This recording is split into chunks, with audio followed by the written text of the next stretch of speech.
Welcome to the Tough Decisions Network for Entrepreneurs. I'm Dan Hanford, and my wife, Danae, and I interview successful people sharing stories behind tough decisions that they've had to make along their journey as an entrepreneur.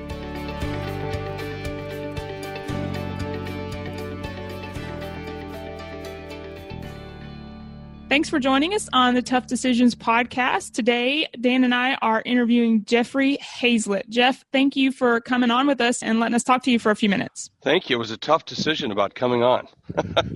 Well, Jeffrey, I want you to talk to us a little bit about your background as an entrepreneur and where your current focus is right now. Well, I'm leading the C-Suite network, which is the world's most trusted network of business executives. We've got a number of component parts to it, lots of councils, just very big subject matter groups, everything from our Hero Club, which is made up of value-based entrepreneurs, all the way through an AI council, crypto council, people who are more involved in specific categories of business. And then, we have C-Suite TV, a C-Suite Radio, our podcast network, which is the largest business podcast network in the world at this point, and growing. We'll have over 100 podcast shows this year alone with over 5,000 episodes. And then we have a number of conferences and meetings around the world. So that's primarily my focus. And then, of course, I've got a brand new book out called The Hero Factor, which talks about winning cultures and how to create winning cultures. And as a result of that, the CEOs become real heroes. And that's what I'm doing these days. Sure. And I'm sure along this process and along this journey, you've had some tough decisions to face along the way. And I want to start off with a tough decision that I like to call the sore thumb tough decision. It's a tough decision that didn't have that good of an outcome, but you learned a lot of lessons through it. And so can you talk through that tough decision? I won't speak specifically to what it was, but, there's a lot of them that I come across all the time. I've bought and sold over 250 businesses in my career, over 25 billion in transactions. And usually, almost always, the tough decisions for me are always around the people and making decisions to let go people when it could be your very best friends. But in the end, those tough decisions, are just, they're just ones you have to make, And I'll give you more of a concrete example. I just don't want to use names, but I was recently in Miami at a meeting of our Hero Club, which is our CEOs, and we were having a lunch meeting, and I hadn't seen this one exec in 8 years, and since we last left a company together. And he got up and gave an passionate endorsement of what I was doing and about my integrity and who I was and so forth, and it was really touching. And to the point where, I had tears welling up, and other people in the room were the same way. And afterwards, one of the executives who works with me here at the Hero Club and the C-Suite Network came over and said, "That was unbelievable. You guys must be good friends." I said, "Yeah, we are good friends, but, we haven't seen each other in 8 years. And would it be surprised to tell you that I had to fire him?" So here was a tough decision. Now, this one had a good outcome, but at the beginning, it didn't. Because here, it was during the downturn of 2008. I had to lead an effort to lay off over 8,000 people. And when you're having to make those kinds of decisions, those are tough, and you're changing people's lives. And to walk across the hall and tell, a friend, a colleague, who I didn't always agree with, by the way, but yet nonetheless we got along, and we're friends, had dinner together, went over and saw his children, his wife, and hung out and spent a lot of time around the world together. But yeah, you have to make those tough decisions from time to time. Well, and I think, like you said, that's one of the toughest areas as entrepreneurs and CEOs and executives is that, we do have to make those tough decisions. And when you think about, letting somebody go, you're not only impacting that one particular individual's life, you're also impacting their family as well. And so, you might have let, 8,000, people go, but you multiply that by an average of probably 3 people per household, and that can get pretty high. Well, and then all the friends that they have and all the people that they touch at the business and everything else, and even customers, because some customers like a lot of those people too, but that's just part of what you have to do. It's never an easy kind of thing in terms of having to do, but that's what you have to do. I mean, it's tough. It's always tough. It's never easy. If it was easy, everybody would do it, right? That's the truth for sure. I just want to ask you about what we're just talking about as far as, the tough decision of sometimes having to let people go and how that affects the culture. You mentioned you wrote a book about developing a good culture in business and corporations. And so what are your thoughts on how that affects the culture and how you can keep creating the culture that you want in spite of maybe some not so good times for the business and some struggles that require you to lay people off? Well, there are some people that deserve to go, without question. They're toxic in the organization. They're not pulling their weight. They're not living up to conditions of satisfaction in the business. So there are a lot of times when your employees and the people around you want you to do that. Okay. And sometimes we do get afraid to make those decisions. Now, I found that it's real leaders don't have those issues. I mean, is it tough? Yeah, but you got to make it. I mean, that's what you're there for. If you're the entrepreneur, you're the CEO, you're the leader of that company, or you're an executive officer of the company, that's your job. That's part of what you sign up for, man. That's your conditions of satisfaction. That's what you're supposed to do.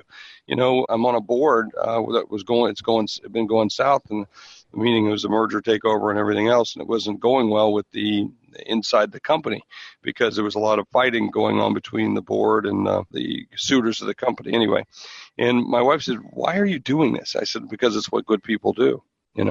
So that's just part of what you have to do in terms of that. I will say, especially for entrepreneurs, it's a little bit easy. It gets a little bit easier, even making a tough decision, and knowing that you have to make them, and know that in overall, no one's going to die in those decisions. But it doesn't make it any less harsh in doing it. But it does. You become more accustomed to it. You become, I won't say callous to it, but you know that you have to because that's what you're here to do. And it still makes you feel bad, still don't like it, but you still have to make it. Here's one for entrepreneurs, I think, very difficult. Entrepreneurs start off as a one-man band, and then the next evolution of that is they shift to develop followers. And what they do is if you're standing around, they say, "Hey, you could bounce a checkbook, you can be you'll be the CFO," and you grab these people and they start doing jobs because they were the closest to you or around at the time in which you got started. But the next evolution for an entrepreneur and a great growth organization is then to add real skilled technicians and executives and professionals. And so as many times those people that were at that level won't be able to make that transition. And that's probably one of the toughest decisions that I see entrepreneurs having to make, is to make the shift from here are my friends, and they were with me from the beginning. And Susie, started as a receptionist. Now she's the head of HR, or she's the head of finance, or she's in, the head of sales. But now I really need to bring in that next level. And that's a tough decision. And you see a lot of businesses, a lot of entrepreneurs not be able to make that. And you got to watch out for that. You're going to have to really keep your eyes open and understand that that's part of the evolution of what you got to do. And sometimes that means tough decision means you got to step down. Oh, yeah. And it's funny that you were mentioning that, because I'm just sitting here thinking through, my various, entities that I have and that I control. And, I can definitely see that evolution as I've developed and started my business. And of course, my wife leaned over and said, when you were talking about, different people taking on different roles, and she goes, "Yes, including your spouse." Oh, yeah. Oh, there's another one. Yeah. Because, that's a whole other dynamic. You talk about your tough decisions. That affects you in a lot of different ways, right? But, and a lot of us got family involved. I got children involved in the business, and I got my spouse involved in the business. Now, that's got good things, but with it comes some bad things, right? Because sometimes you're going to have to go to, you have to go to your spouse and say, "Sweetheart, this ain't working," but I think that's the mark of a good leader. We talk about that being a hero quality, it being transparent. Healthy debate's a good thing, and being transparent. When you're transparent, then you don't have to talk about the elephants in the room because we all see them coming. Well, let's shift here a little bit, Jeffrey, and talk about a tough decision that you've had to make as an entrepreneur that had a really good and positive outcome, and some of the lessons you learned through that one. I got to tell you, Dan, they're every day. They're every day, and here's what I mean by that. Every day I got to make tough decisions about budget, resources, time, allocations, where we go. And, right now we're growing our business, at roughly 400%. And I've been making a move, here's a great example. I've been making a move away from less big meetings into more small meetings, and as a result, driving more recurring revenue. Now, what that meant was I was giving up millions of dollars in sponsorship revenue in order to build something that has recurring revenue. So that makes for some lean times while you're making that transition, and makes for a lot of stress among your team in having to make that shift in terms of compensating, because we're still having to bring in some of that sponsorship revenue while we're making the transition of selling memberships. And that's been one that's been real positive for us. We're finally, this month, finally after a year, this month seeing, wow, this is really working. It's really great. And we're seeing I got a record month. So, Jeff, I think you're so right when you say that you make decisions every day, because I personally think that's one of the defining characteristics of a leader and an entrepreneur leader. They go every day ready to make difficult decisions. That's sort of just part of the territory. Yeah. That being said, what are some strategies that you like to use when you face a tough decision, whether it's one of those monumental, once a year decisions, or, one of those just everyday difficult decisions? Well, one, they got to be made, right? Two, it's better to do them faster than wait, all right? And then I always go at it with a spirit of, I don't know what I don't know. So I'm going to listen to all sides and take in the information. Now, I might have an assumption about it, but I'm willing to be surprised by information that I don't know so that I don't lock it in. The other thing, it's always around, what are we trying to drive? I mentioned earlier, conditions of satisfaction.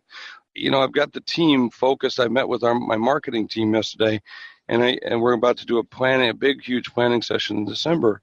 And I said, as we look towards the future, I said, I don't want to build systems to make them efficient for us, because if we did that, like to get, to have it operationally, you'd have an 800 tree for, employees or customers to get a hold of you. One for this, two for this, for three for this. But if you're on the customer side, you'd look at it and say, that's the most horrible thing I've ever seen, ever invented in my life. Who the hell wants to, call an 800 number and go through that crap, right? You just want the damn phone answered. So I say, let's go at it with what it is we're trying to drive. What is the conditions of satisfaction? So I try to always put it back to there as to what is it we're trying to deliver. And then based on what we're trying to deliver, let's make the decision on that side of it. Another thing I'll add is a lot of people always ask me, what's the worst thing that's ever happened to you? And I said, I don't know. I haven't done it yet. Or what's the best thing that's ever happened? I don't know. I haven't done it yet. So I go at it with that same spirit, that no one decision or one thing or event or whatever it might be is going to define us. So when you think about tough decisions, don't think them as one big one or the worst. They're just decisions. And yeah, some of them are tough, because it's the first time you had to deal with it. Well, it makes it easier next time around, because trust me, you will see this stuff again over and over and over. As I mentioned, I bought and sold over 250 businesses in my career. I see trends all the time, see the same things constantly, a little different, but by and large, they're pretty much the same. All right, we are going to take a quick break and hear from one of our show sponsors. When we come back, we'll talk to Jeffrey about some of his favorites as it relates to his life as an entrepreneur. Have you ever thought about investing in real estate, but find yourself so busy that you don't have time for it? Do you have FOMO, which is the fear of missing out? At HanfordCapital.com, we help investors with passive real estate investments that project better returns than traditional investment vehicles such as the stock market. If you'd like to find out more about our passive real estate investments, visit HanfordCapital.com. That's HANDFORD Capital.com. We will jump on a call with you to discuss your investment goals and to see if our investments are a good fit for you. This advertisement is not to be construed as an offer or recommendation to buy or sell a security. Visit HanfordCapital.com. We're going to go through a series of quick questions and answers, Jeffrey, that we call the trifecta. And I want you to get us started by talking about your favorite technology that you use in business that helps make your life easier every day. Yeah, I'm going to tell you exactly. It's Voicera. It's an app that I have right now that it's electronic virtual assistant. Her name is Eva, electronic virtual assistant. She joins in on every single phone call I have, and she takes notes. She gives me a transcript. She gives me a word cloud. She gives me a recording. And then after about the 8-minute meeting, she knows exactly what I'm saying, and she sends me the 8 action items that we discussed in the meeting. Wow, that is really cool. Can you say the name of that again? Because we want to make sure our audience hears that. It's Voicera, and Voicera, Vicera. And if you email me, I'll give you a free trial of it because I love it so much. I help them push it all the time. I love that. I love the technology. That sounds amazing. Actually, we're just sitting here looking at each other, kind of shaking our heads. That's really cool. Yeah, every one of our C-suite network and Hero Club members receives that as part of their benefits, and I love that. I love it. What's a favorite quote that you've heard that has helped you as an entrepreneur? It's a Shakespeare. Cry havoc and let slip the dogs of war. I mean, in business, it's just crazy. So let's just go. Yep, that it is. I like that. And what's a favorite book that you've read that's helped you with your decision making? You know, it's probably my very first business book. And it's a tie between two. The first one was the autobiography of Lee Iacocca. There was so much gems in that. And it was one of the very first business biographies or autobiographies ever written. And I tell you, read it. This is a guy who was just brilliant. And by the way, who suffered lots of bad, tough decisions. I mean, he created the K car, which is one of the worst cars I've ever invented. And then the other one was a book called Barbarians at the Gate. Barbarians at the Gate. And it was about the takeover of RJR Rental Nabisco. And that was just a fabulous read. Michael Lewis, who's written The Blind Side, Liar's Poker, and a whole bunch of other books. That was his very first book. And what a great read that was. And wow, I'm on a roll. So you put the quarter in, you get to go for the full run here. I just got through reading Bad Blood about the Theranos. And what a sleazeball that leader was. What lack of integrity that company had. And they basically took hundreds of millions of dollars and cheated people, lied to them, and put people's lives at risk. A great book for leaders to read to say, find your moral compass and keep it. So, Jeffrey, what is the next thing for you on your vision or dream board right now? It's really about building hero companies. Back in 1998, a gentleman by the name of Rob Ryan sold his company for $20 billion, and he gave a portion of it away to his employees, making the single largest number of millionaires ever created in one day. And he formed a club called the Hero Club to find other people to do the similar things. That is to take care of their employees, take care of the people that they serve, take care of their communities. And he, put me in charge of this group and, basically said, go forth and help build it. And so we're building it. And we have everybody sign a pledge. And I'm really focused on my legacy and the things I want to do in the future of having businesses operate in a very heroic manner. And I think most businesses do. And I want to show people by running hero cultures that they make more, they're happier, they're better, they do good, and it's amazing. And we're seeing that. This book I have out starting in December is called The Hero Factor, and it's being called The Next Good to Great, or where good to great left off. And I'm pretty excited about it because it's just so on target with today's political climate and business climate about, isn't it time we start doing the right thing? How can the listeners reach out to you if they want to find out more about your company or the book that's coming out? Well, you can just search anything around C-Suite Network, C-Suite TV, C-Suite Radio, C-Suite Book Club, C-Suite Academy, the Hero Club, or just Jeffrey Hayzlett, Hayzlett. All right, Jeffrey, it has been a pleasure talking to you. Thank you for your time today and sharing some of your insights. We look forward to following you and seeing how you continue to grow and perhaps having you on another podcast. Thanks for letting me be right here on Tough Decisions. Thank you for listening to the Tough Decisions Network. Be sure to visit toughdecisions.net to gain access to show notes for this episode and to join our free weekly entrepreneur email where we will send you news about the latest technology for your business, inspiring quotes, and the latest books for entrepreneurs. That's toughdecisions.net.